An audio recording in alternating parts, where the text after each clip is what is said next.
your things and get out. This is my house now, and you were never really part of this family anyway." She said it like she'd been rehearsing it, like she'd been waiting her whole marriage to finally say those words out loud. I was still wearing the black dress I'd bought 2 days before my dad's funeral. The tags were still on it when I bought it. I didn't even own something appropriate. That's how sudden it was. And there I was, standing in the kitchen I grew up in, holding a mug of coffee my dad used to make for me every Sunday morning, while my stepmother told me to leave. My name is Jessa Hartwell. I'm 28 years old, and 3 days after I buried my father, I was standing on the front porch of the house I grew up in with a rolling suitcase and nowhere to go. My dad, Robert Hartwell, built Hartwell Supply Co. from nothing. I mean that literally from a rented warehouse in Tucson and a second-hand pickup truck. He spent 20 years turning it into a mid-sized distribution company with contracts across the Southwest. 17 employees at its peak, a building he owned outright, accounts with clients who had been with him since the beginning. He was proud of it the way people are proud of something they built with their hands, and I understood that because I had watched him build it. I started working there summers in high school, not answering phones, actually working, loading inventory, running spreadsheets, sitting in on client calls when he let me. After college, I came back and took on operations full-time. I was never officially named a partner, but everyone who worked there knew whose fingerprints were on the day-to-day. Dad would be the first to say it. His wife, my stepmother. I'll call her what she was, my stepmother, because that's the only title she ever earned, came into the picture when I was 19. Her name was Renata. She was fine at first, in the way that someone can be fine when they're still trying, but fine faded. By the time I was 23, she and I had an understanding. She tolerated me, and I tolerated her, and we both loved my dad in our own ways and tried not to make it his problem. What I didn't understand until it was too late was that Renata had been very carefully, very quietly positioning herself for the moment my dad was gone. He died of a heart attack. Fast. He was at the office, and then he was in the hospital, and then he was gone in less than 48 hours. There was no goodbye, no long conversation, no moment where he sat me down and explained what was coming, and in that grief, that raw, disorienting, suffocating grief, I didn't think to ask about the will right away. I assumed there would be time. I assumed it was handled. My dad was meticulous about everything. Of course, he had planned for this. What I didn't assume was that Renata would move so fast. The morning after we buried him, she sat me down in the living room. Her lawyer was there, an actual attorney in our living room, the morning after my dad's funeral, which should have told me everything. She had a document in front of her, and she was calm in a way that felt rehearsed. "Your father left the business and the house to me," she said. "Everything. It's all in the will." She slid a copy across the coffee table. "I want you to understand there's no hard feelings, but you can't keep working at the company. I'm going to bring in someone to manage things going forward, and I need you out of the house by the end of the week." I stared at her. That doesn't sound like him." "I know this is hard," she said, the way someone says something when they don't actually think it's hard. I picked up the document. I tried to read it. But grief does something to your brain. The words moved, the clauses blurred. I didn't have a lawyer there. I didn't have anyone there. I put the document down and I left, because I didn't have enough in me to fight right then. I drove to my college friend Meg's apartment in Scottsdale and sat on her couch for a full day without speaking very much. She made me eat. She put on television. I didn't watch. She didn't push. And somewhere around midnight of that second day, something my dad had said started to replay in my head. It was maybe 3 weeks before he died. We'd had a late night at the office working through a vendor contract, and we were locking up, and out of nowhere he said, "Jess, if anything ever happens, don't just take anyone's word for it. Go find Glenn. He has everything." I'd laughed a little. He wasn't sick. There was no reason to think anything was going to happen. I filed it away the way you file away things people say that don't seem urgent. Glenn Paulson. His attorney. Not the man in the living room the day after the funeral. That was someone I didn't recognize. Someone Renata had brought. Glenn was the man who had handled my dad's business affairs for over a decade. I had met him at company Christmas parties. I had seen his name on contracts. In the morning, I called his office. His assistant asked if I had an appointment. I said no, but that my father was Robert Hartwell. There was a pause. "Let me check with Mr. Paulson," she said. 3 minutes later, "He can see you at 2. Glenn Paulson's office was on the 14th floor of a glass building in downtown Phoenix, the kind of office that feels quiet in a very deliberate way, like the silence itself is billable.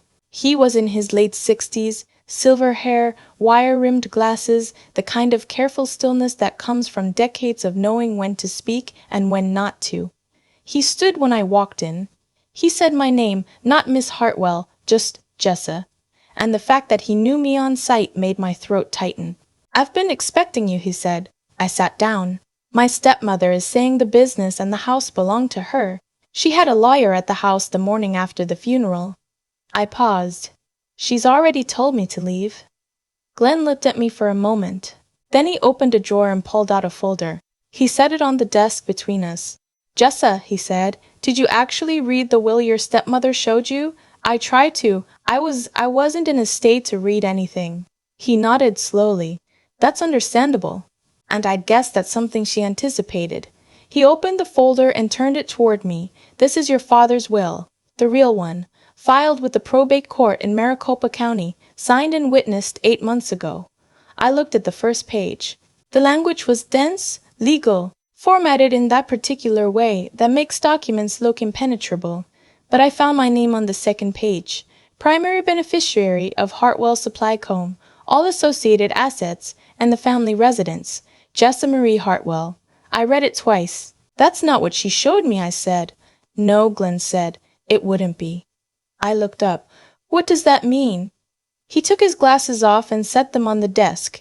"Your father was a careful man. He also knew his wife well enough to anticipate exactly this kind of move. So he structured the will with what's called a conditional clause." He tapped the page. "Renata was named as a secondary trustee. She has temporary administrative authority over the estate under one condition." "What condition?" "That she provide you with continued residency in the family home and your position at the company for a minimum of 90 days following your father's death." He met my eyes. She had exactly one condition to meet. 90 days, that's it. The room felt very still. "She threw me out the morning after the funeral," I said. "Yes," he said. "She did." I sat back. The grief was still there. It doesn't go anywhere, it just makes room for other things. But underneath it, something had shifted. Something sharp and clear had come into focus. "She didn't know about the clause," I said. "It wasn't a question. Your father kept this arrangement between himself and me. He didn't tell her. He believed, and he told me this directly, that if she knew, the test would be meaningless. He wanted to see what she would do when she believed there were no consequences." She showed him. In less than 24 hours, she showed him exactly who she was. She just didn't know anyone was watching. "What do I need to do?" I asked.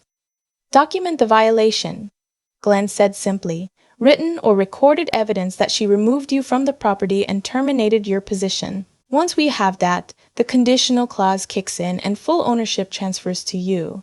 I thought about what I already had. The text she sent me that evening, "Don't bother coming in on Monday. I'm making new arrangements for the company. The house key needs to be returned this week." The voicemail her lawyer left confirming the same. The conversation in the living room, which I had by habit recorded on my phone, not because I'd suspected anything, but because I recorded every important conversation after a bad business dispute 2 years ago. I turned the recording on when I saw the lawyer sitting in our living room. Just a reflex. I had more than enough. I slid my phone across Glenn's desk and pressed play. He listened. He didn't react much, just a slight nod about halfway through. When it finished, he looked at me. "That's everything we need," he said. I didn't rush. That part matters to me. I didn't go straight from Glenn's office to the house. I went back to Meg's apartment, and I sat with it for the rest of that day, because I needed to be clear about what I was doing and why. I wasn't doing it out of anger. I'd been angry. I'd stood on that porch with my suitcase and felt the kind of anger that has nowhere to go, that just sits in your chest like a stone.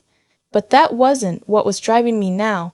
My dad left me that company because I had helped build it. He left me the house because it was our home before she ever came into the picture, and he had set this up, quietly, carefully, without telling me, because he loved me enough to protect me from something I didn't see coming.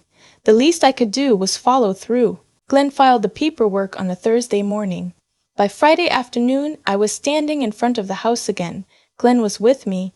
2 other people from his office were with me. And because the constable's office in Maricopa County had been notified, there was also a uniformed officer standing slightly to the left of us, not aggressive, just present. The hydrangeas in the front yard were still blooming. My dad planted those the summer I turned 12 because I'd asked him to. I don't think he ever would have picked hydrangeas on his own. He was more of a practical man, but he'd driven to 3 different nurseries to find the right color. That's the kind of man he was. Glenn knocked. I heard footsteps. Quick ones. Renata always walked fast when she was confident. The door opened. She was dressed well. She looked like a woman who had spent the last few days feeling very settled. Her expression when she saw me was irritation first. Then she registered Glenn, registered the other people, registered the uniform, and the irritation shifted into something else. "What is this?" she said. Glenn was calm. He was always calm. "Good afternoon, Renata. We're here regarding the estate of Robert Hartwell. I already handled this." Her voice was tight. "I have documentation. You have a document," he said. "That document does not constitute the valid will filed with Maricopa County Probate Court." He held out the folder. "This does." She didn't take it at first. Then she did.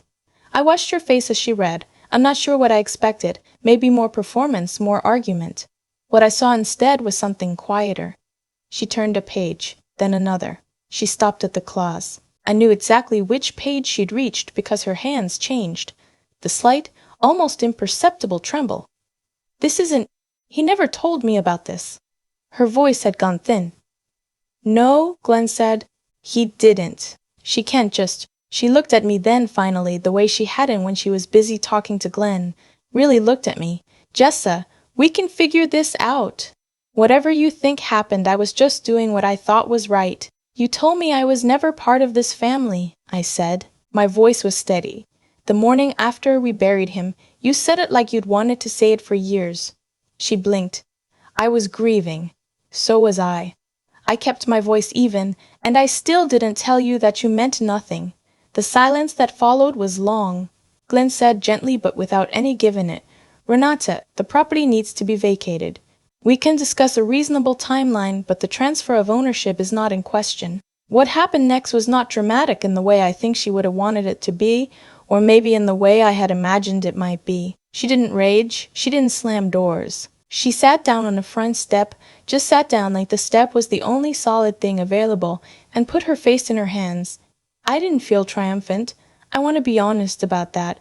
I felt tired. I felt the particular exhaustion of someone who has been running on adrenaline and grief for a week and is only just now allowed to stop. But underneath the exhaustion, there was something else. Something that felt, if I'm being honest, like relief. She came back inside once more to collect personal belongings over the following days, supervised by Glenn's office. The legal process took a few more weeks. Probate isn't instant, even when the documentation is airtight.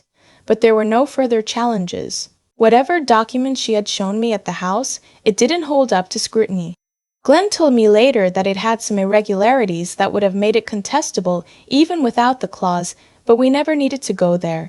On the day I got the formal confirmation that Hartwell Supply Co. and the property were mine, I went to the office early. The same building my dad had worked in for 2 decades. His name was still on the sign out front. Robert Hartwell, founder. I hadn't changed anything yet. I wasn't sure I wanted to. I sat at his desk for a little while. Not my desk. I have my own office down the hall. But his. It still smelled faintly like the coffee he kept in his drawer and the particular brand of hand lotion he used in winter. The 17 employees who had been there under him were still there. A few of them had texted me during the chaos of that week, carefully worded messages checking in, not wanting to take sides, but wanting me to know they were thinking of me.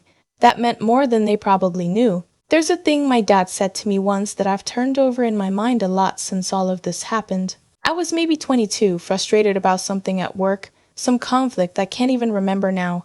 And he told me, "Jess, the people worth keeping in your life are the ones who act the same whether or not they think anyone's watching."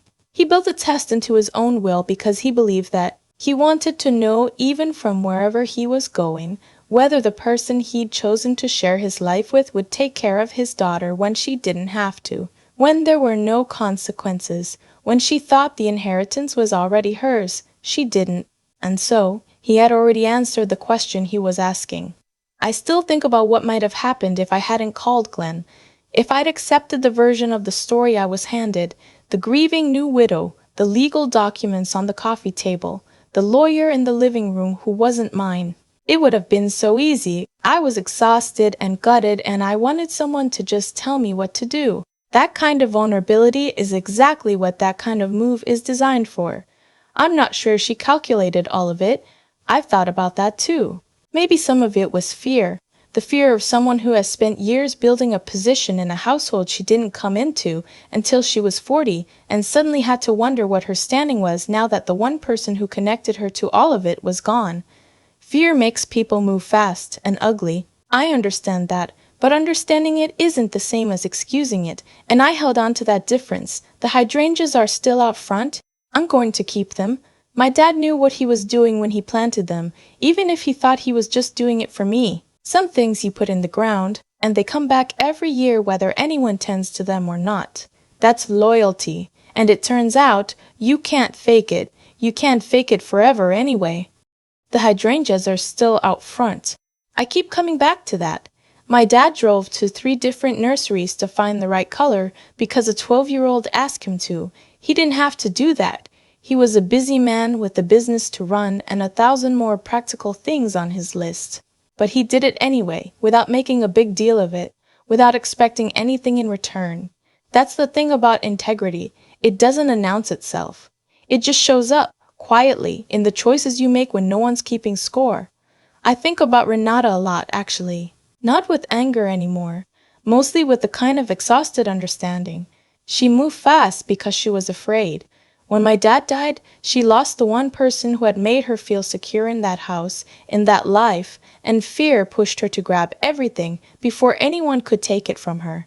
I get that on some human level. But here's what I'd come to believe. The way you respond to fear reveals the shape of your character. And she responded by trying to erase me before I even had time to grieve. What she didn't count on was that my dad had already thought this through. He wasn't a man who left things to chance. He spent 20 years building a business on the principle that you plan for the hard scenarios, not just the easy ones.